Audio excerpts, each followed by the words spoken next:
اگر سلوار پہنی ہو اس کو نیفے سے فولڈ کر سکتے ہیں، ہاں کر سکتے ہیں. پہنتے اس کو بھی فولڈ کر سکتے ہیں، لیکن لمبی پہنتے کیوں ہو؟ لمبی پہننی جو ٹخنوں کو چھپا دے وہ بہت بڑا گناہ ہے. کچھ لوگوں نے پنج صورتیں اور کچھ منزل کے نام سے کتابیں بنوا رکھی ہیں، اسی پر لوگ اکتفا کرتے ہیں.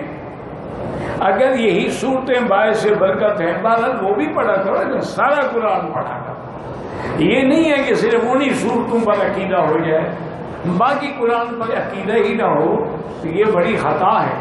وہ صورتیں بھی پڑھیں، کیونکہ بزرگ بتا بھی یہ 5 صورتیں پڑھا کرو، لیکن باقی قرآن کی تلاوت بھی کیا کرو. نماز میں، قیام میں، رکوع میں یا سجدے میں آدمی دعا مانگ سکتا ہے اگر نفلی نماز ہے.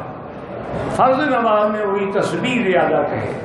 اتحیات کے بعد تو ویسے خود بخود دعا ہے نا، درود پڑھ کے دعا نہیں مانگیں گے اللہم انی ظلمت نفسی ظلما کثیرا لا یغفر الذنوب الا انت. یہ دعا ہے اور کیا ہے؟